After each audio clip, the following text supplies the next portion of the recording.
And I think, well, I think last time at the previous Meta Week, we did the investment panel very late in the day as well.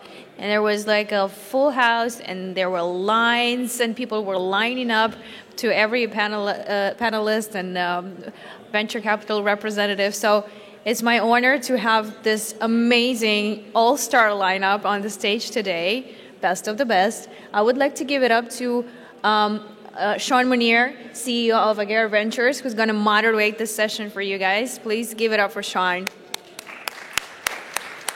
Sean?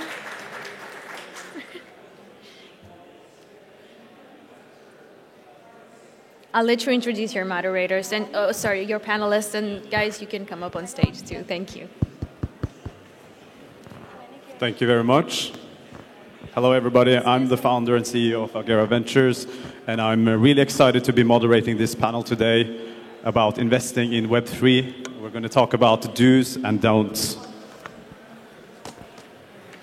We only have 40 minutes together, but my goal is to navigate the jungle of investing in Web3. I want to pack a lot of insights into this session, and of course, I need your help to achieve this, so make sure to have questions ready for the Q&A later. And if we're lucky, we'll get out some secrets out of these experts sitting next to me here. So just out of curiosity, how many here has invested in a Web3 project or blockchain project before? Raise your hands. So we have some here.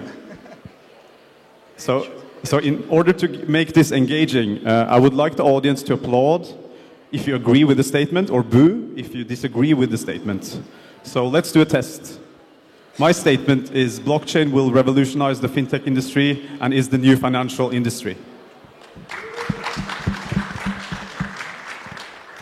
Okay. So my other statement would be crypto is going to zero and you should put your money in the bank.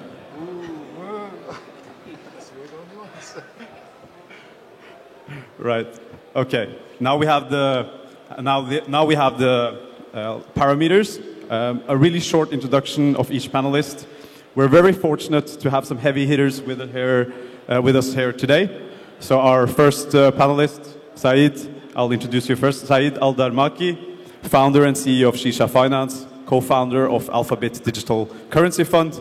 Before that, he was working at Abu Dhabi Investment Authority, one of the largest wealth funds in the world. Traditional investment background and merged into crypto 6 years ago. On his free time, he likes to play football and tennis. So once he retires, maybe Cristiano Ronaldo should be aware. I hope so. Next to the right is Paula Tavangar. She is the investment principal at Swissborg Ventures. Swissborg is a crypto wealth management company which facilitates investments. Swiss Ventures is an investment arm. She's a serial entrepreneur in fintech, blockchain, and quantitative finance space. She has a traditional finance background, and she is using in the crypto space. In her free time, she likes to shoot guns. So, Paula, I'm very jealous of you. And then to the right, we have Sandeep Mehta.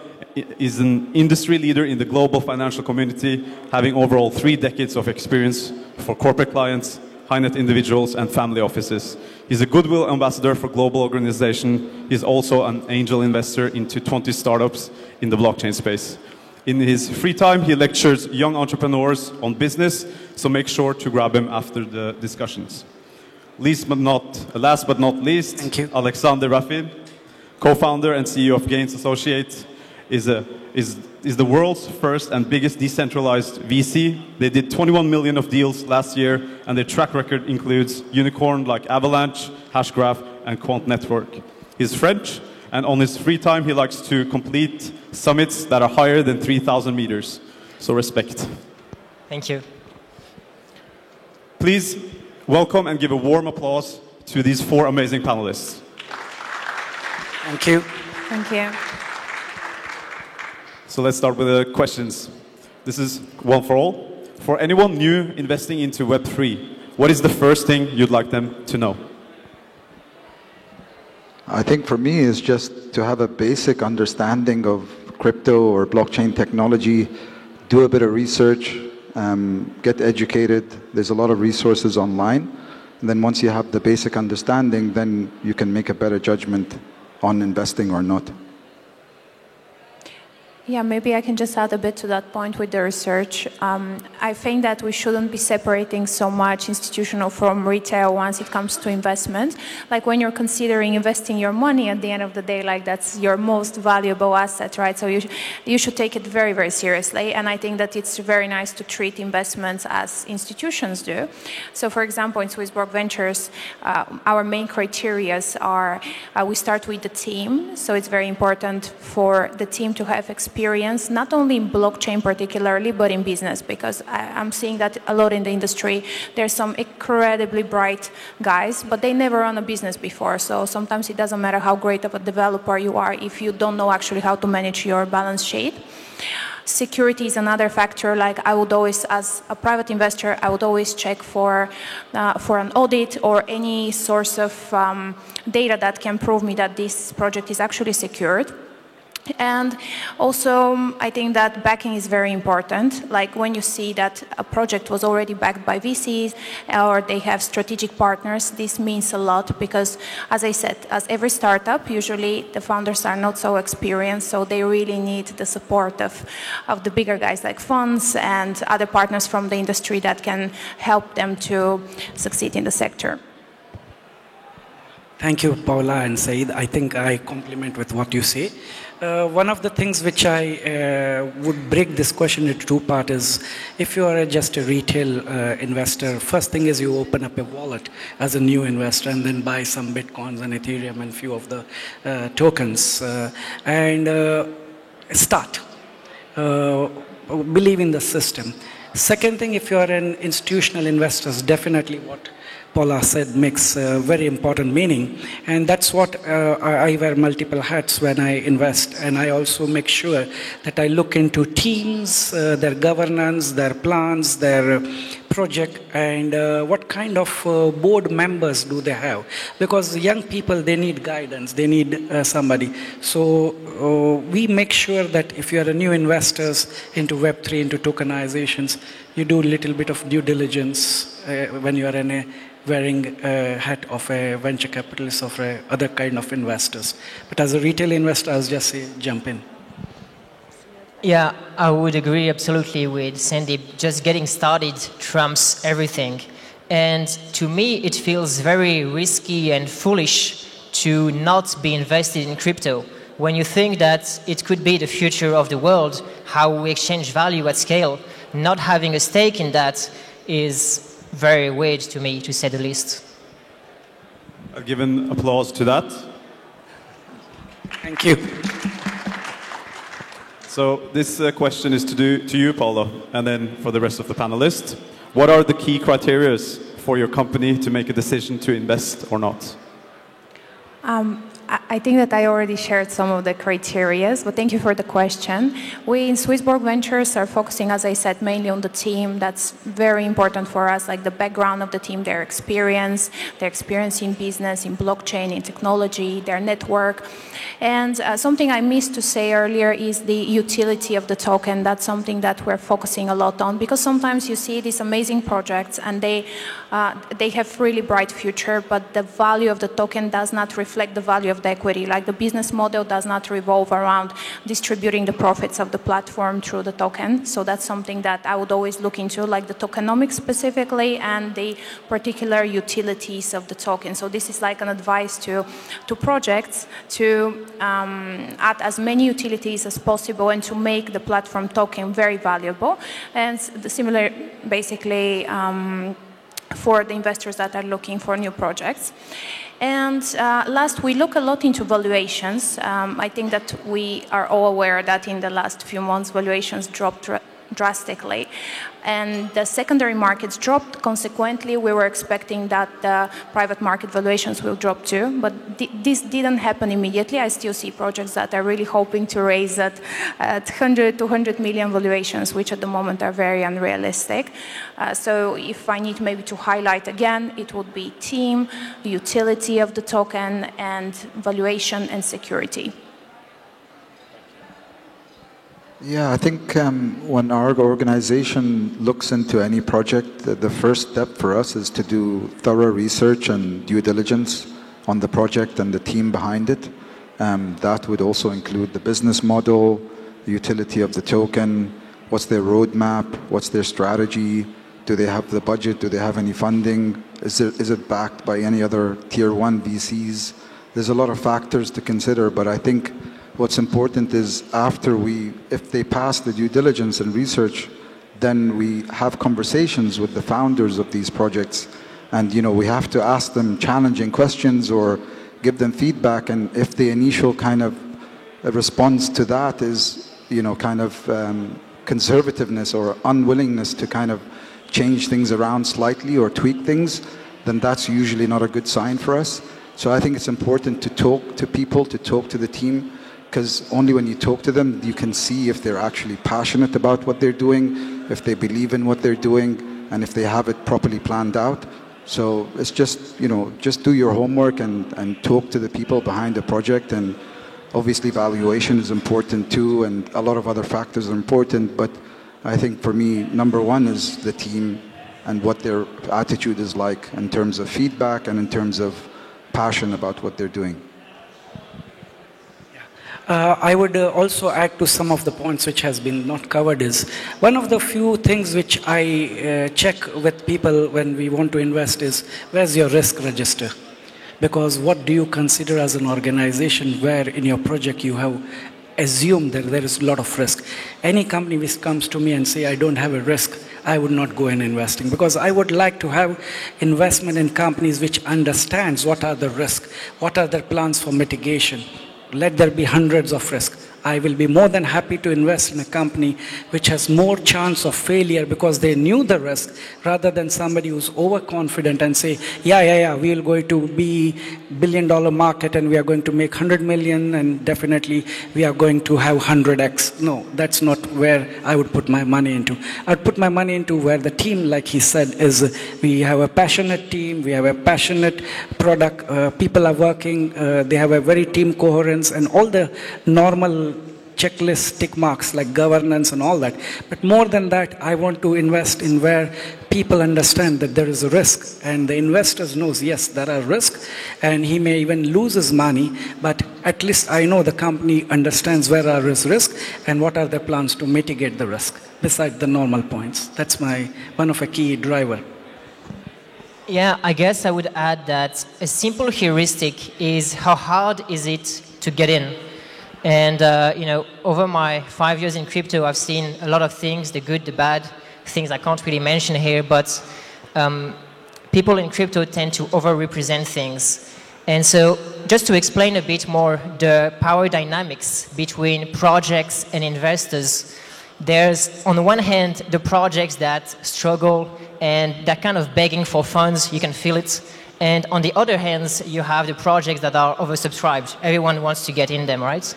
And so it's about bringing the most value and fighting to earn our place on the cap table and then bringing these top-tier projects to our community, what we do at Gains. And that's something for which there is really no shortcut besides the hard work, the years in the space to build the connections and the experience to be able to bring this value. Thank you.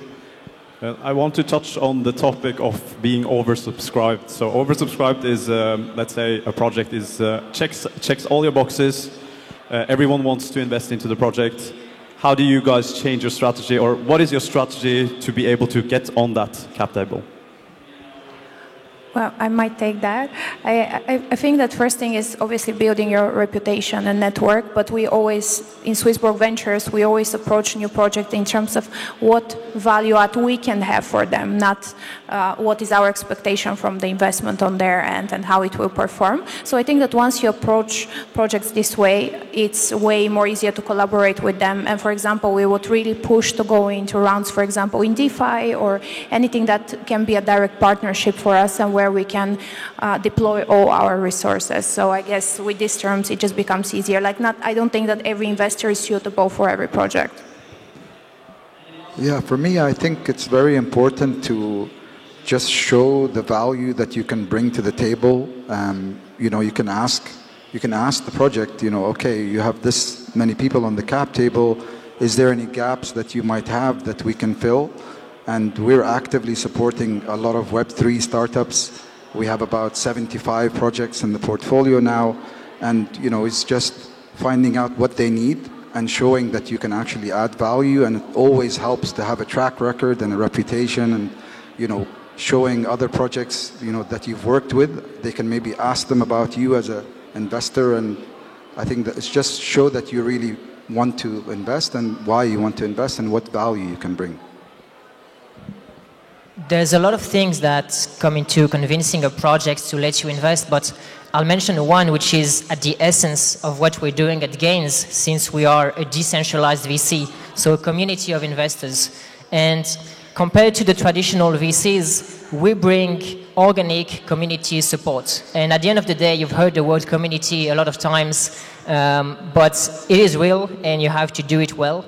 And so getting to know people, being in the community every day, putting in the work, and simple actions like liking on Twitter and everything, that's what we push our guys to do every day. And everything adds up, and then that's how you hear about projects, because they show up on the feeds because of the algorithms, because of the work that everyone puts in.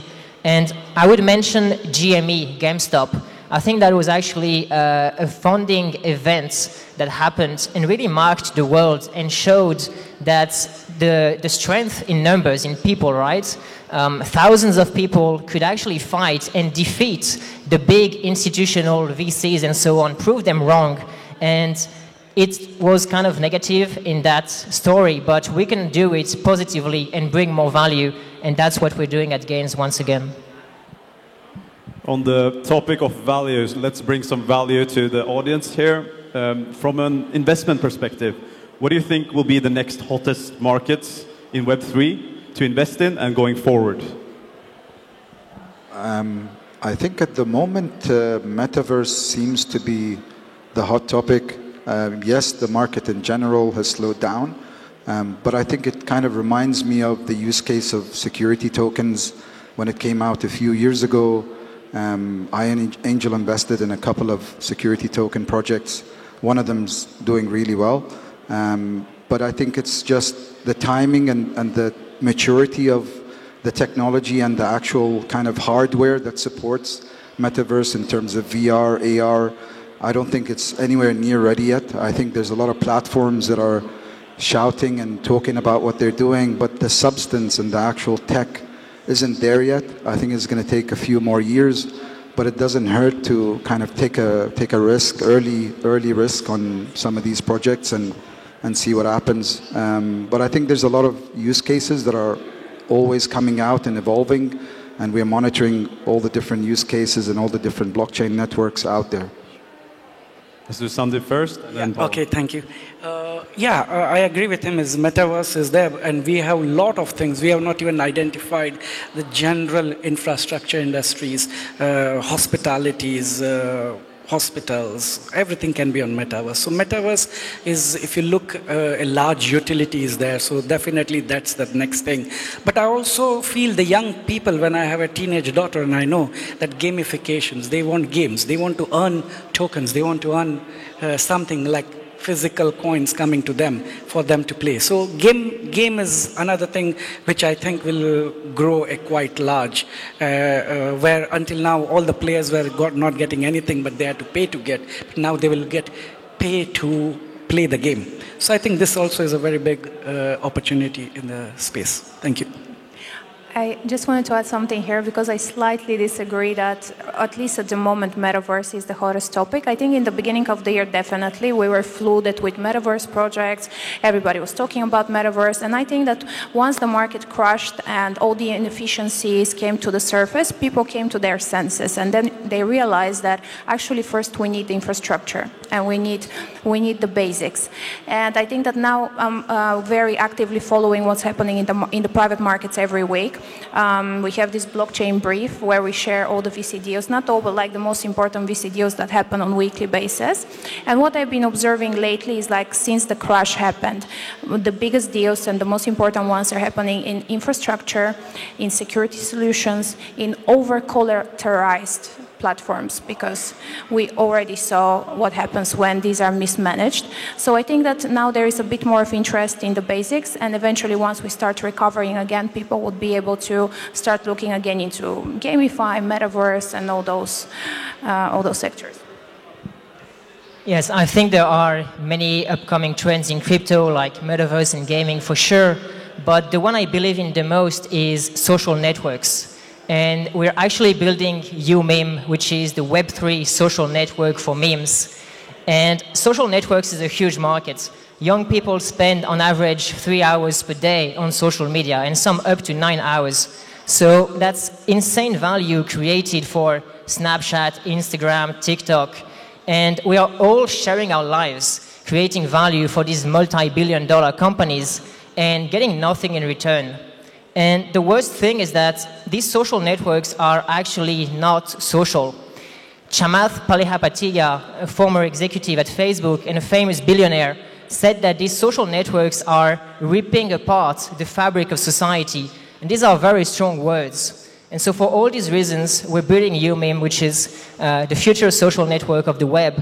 And one, it will redistribute value to the users. And two, which is even more important, it doesn't put unrealistic standards on people. And memes are just amazing for that because you don't judge memes. It's very simple, and everyone loves memes. Who doesn't, right? So, and we don't need to be serious to change the world. We can actually change it one meme at a time, one smile at a time, and that's what we're doing with UMeme. Thank you very much for sharing these secrets. So, as industry leaders, I want to transition the conversation over to the current market. What's your take on the bear market we are in now, and how does that affect your investment strategy? Yeah, I can say that if you look in a longer period, over a decade, we will have multiple bear and bull markets. So that is always a global trend happening in any financial industry over a decade. So personally, I feel this bear market has affected a lot of people because a lot of trust was built in the last 2-3 years, and with this crash, that trust has been questioned. Are these people real? Even genuine projects, genuine companies, they are getting the fear factor. But I think over a longer period, the good ones will stay. We are at a very nascent stage. When we had internet coming, there were companies which we thought will become very big, and after being big, they could not sustain and they crashed. We have example of Nokia and BlackBerry and other kind of things. So in this stage, what we are in this technology, I think we'll have a lot of companies which will fall, a lot of companies which will grow. We will find a lot of scammers. We'll find a lot of projects which were hyped, got a lot of money and crashed. Things will happen. I'm even worried that some of the stable coins, they are not really unstable, because when they get so much of fiat, when you buy a stable coin, you give your physical US dollar and get USDT. Or BUSD and all this. And they collect billions of dollars. Now, when they invest, if they fail, the stable coin could be failing. So we are in a stage where we are on a lessons learning. And I think this bear market is going to give us a lot of learning, and we need to improve. And eventually, good companies which are not aggressive but has steady growth plan for a decade, we'll see a lot of change, and eventually a bull market will come up. I think we've seen in the past that the macro economy is correlated to crypto and risky markets, usually in times of extreme. The previous extreme was the pandemic. Macro situation was really bad. Everybody was selling and the market went down. Nowadays it's high inflation, high interest rate. So I think this current macro situation is probably going to last for another 3 months to a year. So I reckon we're probably going to be going sideways and flat here for the next few months to a year. Unless some major kind of news comes out, like, I don't know, Microsoft or Apple or Google announces that they've got approval from their shareholders to get Bitcoin on their balance sheet or something like that. It would have to be really significant. But I don't see kind of major growth in the market for the next 3 months to a year. In terms of what we're doing, this bear market is actually very good for us because we're helping and actively supporting very early stage Web3 startups. And usually in these kind of markets is when people who are serious and passionate about what they do come out, and they come out with innovative ideas and great ideas, and we want to support that. So we're not seeing a slowdown in the quality of projects that are out there. Maybe investors are being more selective and more cautious, but I think there's still a lot of money that's going into Web3 considering the current market. And we're happy with things at the moment, and we expect things in the next year or so to improve. I would very much agree with Said. Actually, the biggest mistakes you can make are during the bull markets. The bear markets, it's very tough, of course, but it's also nice in a way. And I think it's just a part of life. Everything is a cycle, right? So you have the bear, you have the bull, and you have to go through both of them. And the best deals happen in the bear market for sure. That's what we've seen over the 5 years that we have been through.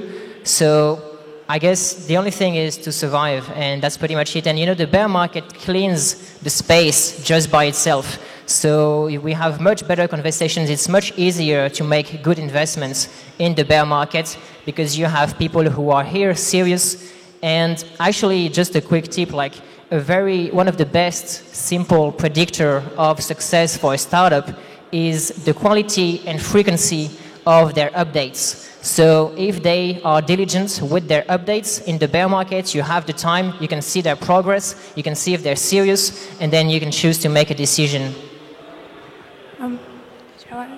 So, yeah, I think that there are two aspects into it. One is the macro, and the situation that we are currently in is quite different than what we had lived before. And currently we're in a raising interest rates environment. US is about to go into a recession.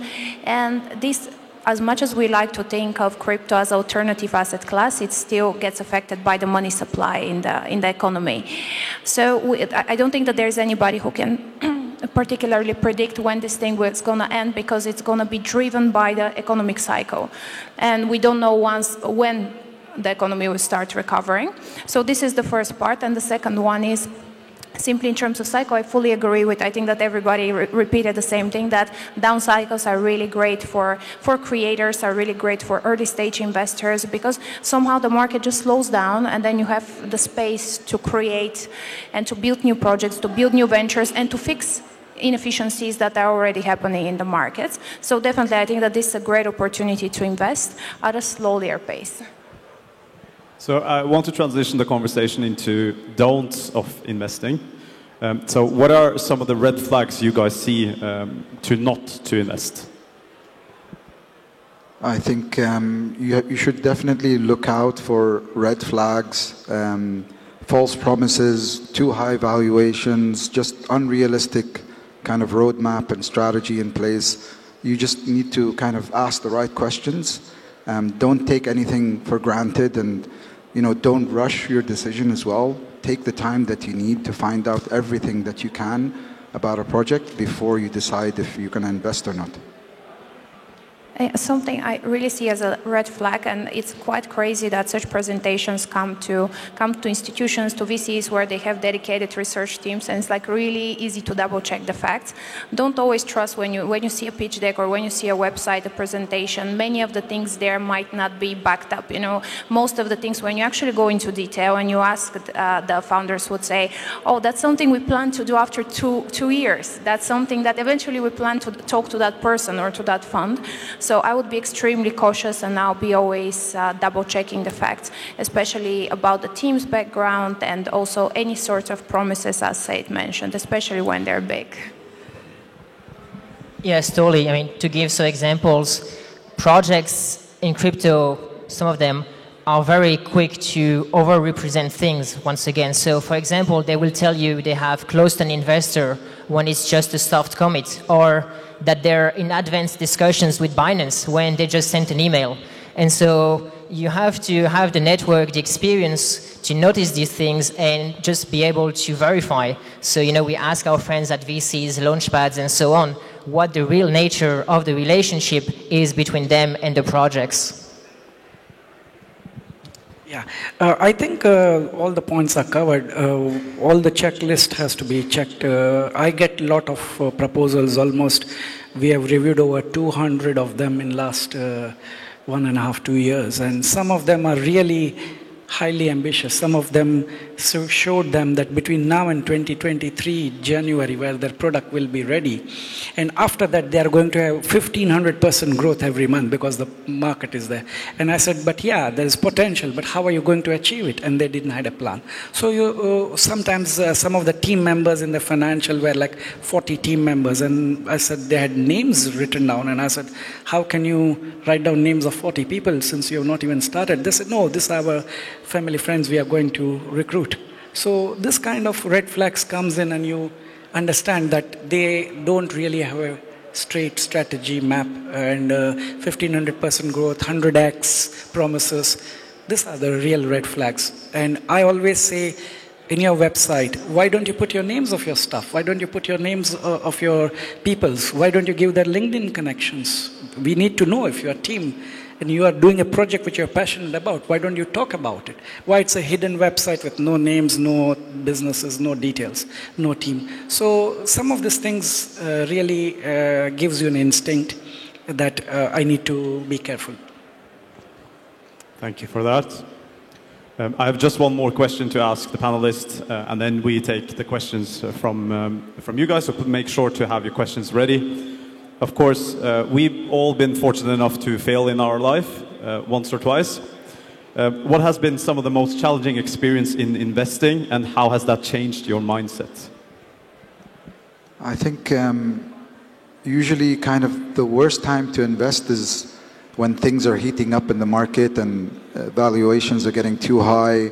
And if you get caught in that kind of frenzy and craze that's happening at the time, and then you kind of invest in a project, and then the market downturns, and a lot of projects we find, once the market turns and the sentiment is negative, then they actually delay the listing of their token or delay their launch waiting for market conditions. So I think you just need to be wary of market conditions, and also just keep in mind that projects might really delay listing by quite a considerable timeline, especially in negative market conditions. I mean, failures is sometimes like it's part of your life, you know. I am not talking about crypto investments or this recent investment, but it happened in 2008, and we had launched a fund in 2006, and then we collected a lot of money of my investors whom I had built trust with.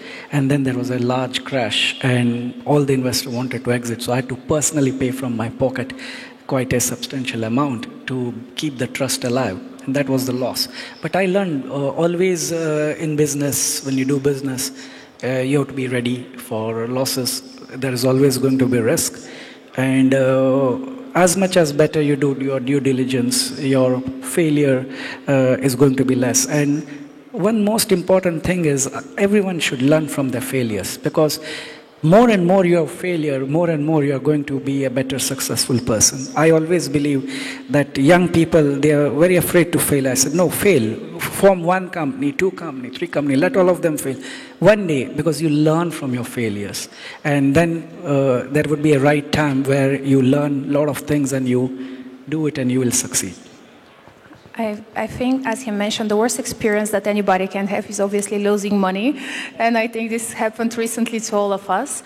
So for me, like a major lesson learned, and this is prior even entering to crypto, like all the way from traditional markets, I always say diversification, and I really believe that. Like this is probably the first rule, the simplest, but it's actually so hard to follow when you get emotional. But I think that if you're investing in crypto, then you should have DeFi, you should have infrastructure, you should have GameFi, you should have metaverse. And then don't even stop with crypto. Then you should probably, if you're a bigger scale investor, then get real estate, get bonds, get stocks. Because obviously we always go through cycles, but not always all the instruments are going through the same cycle. And long-term diversification always works. That's why S&P usually outperforms the single stocks, because it's a basket. It's like 500 stocks under it. And I think that we should act the same way with our personal investments. And this is obviously not a financial advice. This is just lessons I had learned, things I had studied. The more sectors you're in and the more different type of assets you own, the bigger your chances long-term to build wealth. Alexander, any failures? Yes, a lot. I mean, our investment thesis at a high level with Gains is one, to follow the trends and ride the waves, right? Which is great. It's kind of easy, but it's also very dangerous because you have to know how to stop before the wave crashes, right? So we did very well with gaming and metaverse last year, riding these waves, but you have to know when to stop. And that's also why our second approach is to bet in the ecosystems that haven't had their moments of fame. So for example, Solana had it, you know, Polkadot had it, but Cosmos maybe didn't have it, Algorand didn't have it. So I think a combination of riding the waves and also making long-term bets that are a bit more hidden are good, and of course learning from all these failures and always iterating. Thank you very much. Let's open the floor for questions. We have these magnificent panelists with us today, so it should be some questions out there. Come on, don't be shy. I know you do have questions, but oh yeah, sure. Firstly, all of y'all were pretty amazing. Loved the panel talk. Thank you for that. I have a question for Paula. I heard you mention that your view and stake on the metaverse right now, like the metaverse is not that much of a hype right now as much as it was in January. That's what you said. So what's your view on Meta investing about $10 billion last month in just one or two projects? Like, do you think that is like a very big of a hype, or what is it? Thank you for the question, actually. It's very relevant. You're absolutely right. Well, my personal view on metaverse is that obviously this, for me, it's a long-term trend. I don't see it so much as a hype as it was in the beginning of the year. And since we were reviewing so many metaverse projects, at least my experience and what we had seen from the research is that even the biggest metaverses right now do not have so many active users. So for me, the issue with metaverse is not the investment, not the creators, but more the adoption. We still don't have adoption at the highest level. So you need to get all the users into the biggest metaverses, and then eventually when new projects arise, they are also able to get users. And especially for like new projects that we had seen, once you go back and start checking the numbers, it's quite insane what is the difference between the officially stated users and the actual users. I'm not sure how many of you in the hall had been into the metaverse. Shall we raise hands maybe? I've been because I'm checking projects, but like personally, I haven't been. Yeah, so as you see, it's, the adoption is not that great. So I feel that once adoption gets there, it will slowly evolve. As he mentioned, it's all about social networking. So if I guess like 80% of us here are using, the 20% really feel the need for it. Thank you. Very Anyone beautiful else? answer. I mean, very quickly, maybe if I can add something on the metaverse. since not many people have tried it. The possibilities are like really amazing, right? You could visit a museum in Asia, you could have a virtual walk with your friend, maybe at some point when the technology evolves, like even feel the air. So it's a way to have more experiences, connect better with people, and there's really like endless possibilities. I would just add one small note is, just take an example of India when they wanted people to use digital money.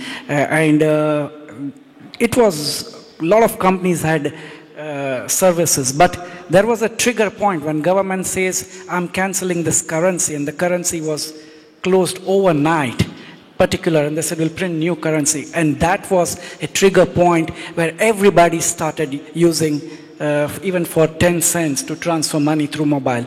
And this kind of triggers is definitely going to happen. Some incident will happen and everybody will say, yes, now the VR glasses or AV, this is going to be like $100. Every one of us going to have it. Some trigger will definitely have mass adoption, you know. And until such happens, awareness. I would say if we want to be pioneer in this industry, we need to create awareness. We need to know everyone, our neighbors, our family, our friends, what we do. Why are we going into the space? So awareness is very important. And I think we are still premature, but there will be a stage come where there will be a very big mass adoption overnight. And we should be prepared and be ready to be there, you know. Thank you. We have one more question. Hi, I think I would give value to what Ms. Paula said, that we have to go as per the time. And I think in this things to know more about blockchain, metaverse or something, the talent is more required for the people, and also the risk analysis. So then that is a very clear road path for the people to get in there. How well it is going to be a use case for them, or it is yes or not. So if they go why, and if they don't want to go why. So when we have this, then we have better results. Thank you. Talking about chicken and egg, or? Sorry? Okay, what was the question? Yeah, is there a question? No, I like the idea of what she told, so I want to add on that. Thank you. Thank you so much. Yeah, we were expecting a question, sorry. We have time for one more question. Hi. Everyone is, this can be answered by anyone. All of you look for the investments on the Web3 startups. Now, what is an opportunity for the Web2 startups, those who are scaling in the Web3 or those who wanted to scale in the Web3? Are they the better choice, or those who really don't have an experience in the Web3 and they are building something on the Web3 is a better choice? I think when you're talking to Web2 established companies and businesses that really want to explore Web3 and are really interested in utilizing Web3, I think it's a less riskier bet than working with a fresh Web3 startup, because a Web2 established company would have, you know, the actual product or service that's been tested, and they have the users and they have the experience, and they just need to convert that onto blockchain technology. So I think whenever we see a Web2 company that's trying to build something on Web3, we get really excited, and as long as the team behind that project or the company is willing to kind of listen to advice and feedback around what they should do, then I think it's a good bet. Anyone else? I mean, just quickly, one last general thing maybe is, when you think about it, the crypto markets at its peak, the hundreds of revolutionary startups and this technology that can solve the exchange of value at scale once again, all that combined was smaller than the market cap of Apple, a single company. So I think it's an amazing image to remind us how early we are and that there's lots of things to do. Thank you, Alex. We are just about out of time. I want to thank these fantastic panelists for sharing their experience with us today. I want to thank Giovanni and the organizers at MetaWeek. And also I want to thank you guys for the great questions. Please make a big round of applause for my panelists and yourself. Thank you. Thank you. Thank you very much. Stay for the picture. Thank you. Thanks a lot. Well, from investing in actual metaverse-related companies and ideas for Web3,